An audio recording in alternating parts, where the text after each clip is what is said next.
I practice all the time, and sometimes it seems like I'm just not getting any better. In fact, I might even feel like I'm regressing or going backwards sometimes. Why, and what do I do?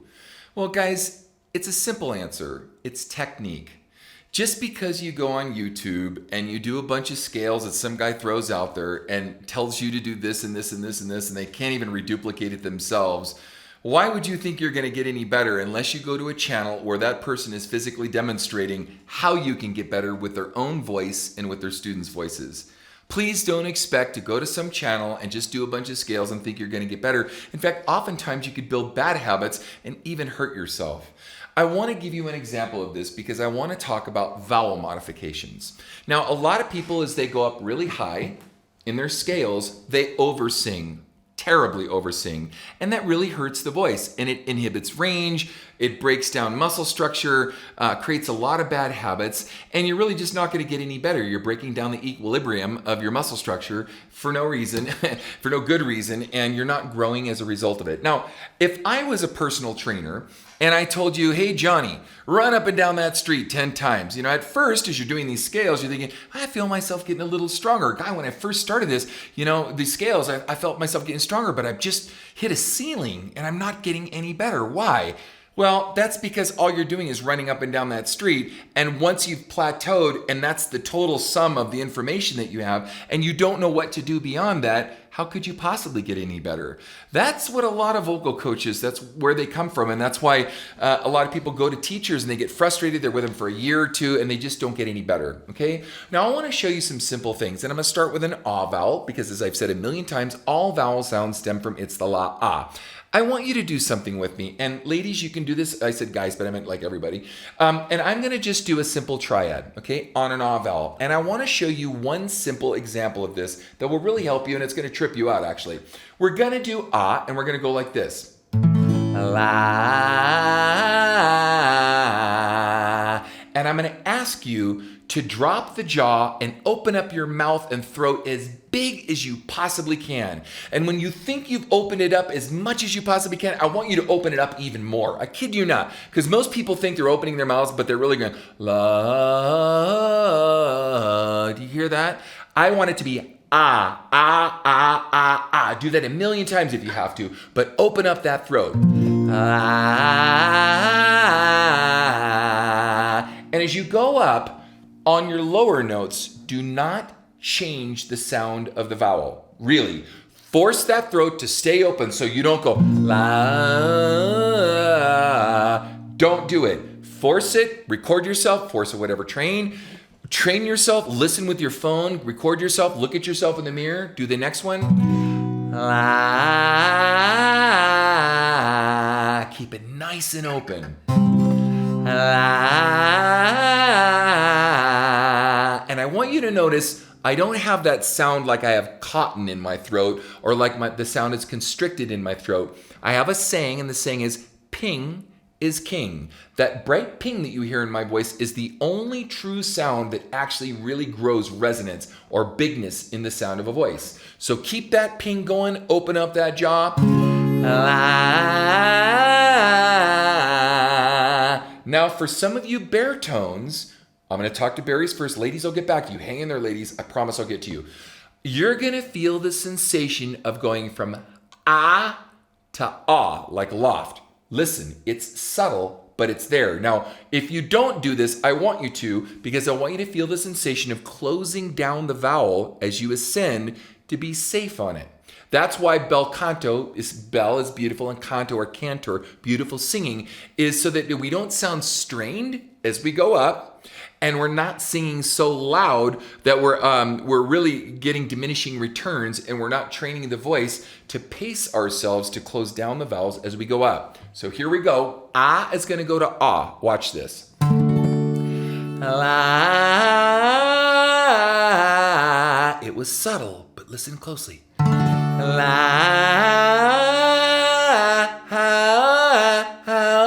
Now I'm closing my face down deliberately to over accentuate it, but don't do that. Keep your face open. Go up a little higher.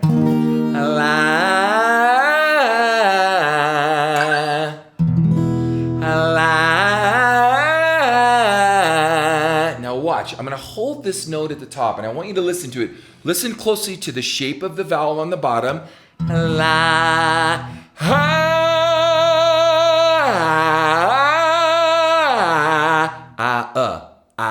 Do you hear that? So the vowel went from ah to ah, like loft, even a little bit to like hook. And when we go up really high, it goes all the way to oo. And I'm going to show you this in a minute. But do you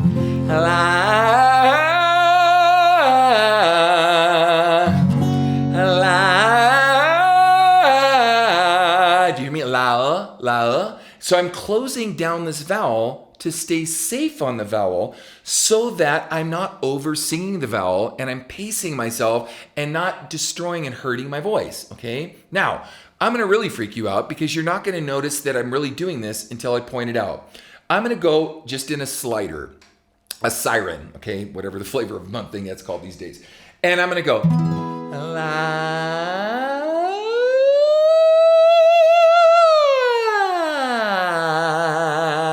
Did you notice you didn't hear the register break? It sounded like all one tone, one note, but I went from ah to aw to oo. Check it out.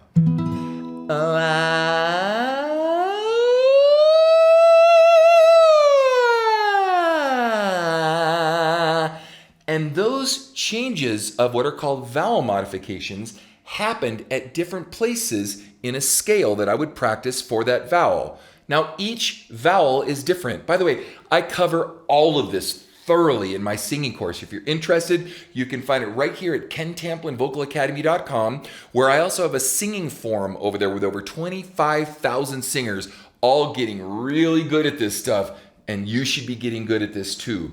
So what we do is we train these vowels with these scales correctly. We don't just blow through a bunch of vowels and think that's going to make us great or even better. In fact, it could hurt us or we could even regress, like I said at the beginning of this. But we go through these different vowel exchanges from ah to aw to oo on the ah vowel. Ah gets its own set of vowel mods. A gets its own set of vowel mods. E gets its own set of vowel mods. And there's even different ways of going from one vowel to another called the vocal tract. And I'm going to be releasing vocal tract shaping. You're going to get all these videos I'm going to be putting your way so you can really understand this stuff. Now, ladies, I said I promised I would get to you.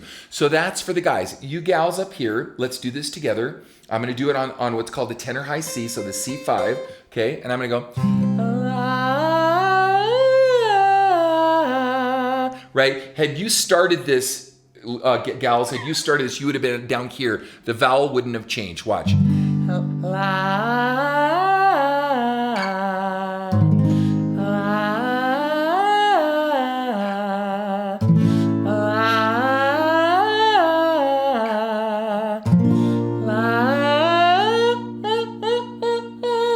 Starting to hear a little bit of that ah come in at the top. So from ah to ah. And it's really noticeable here.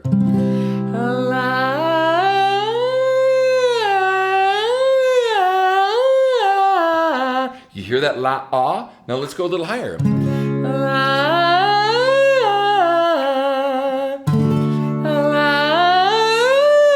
Hear me start to go to oo.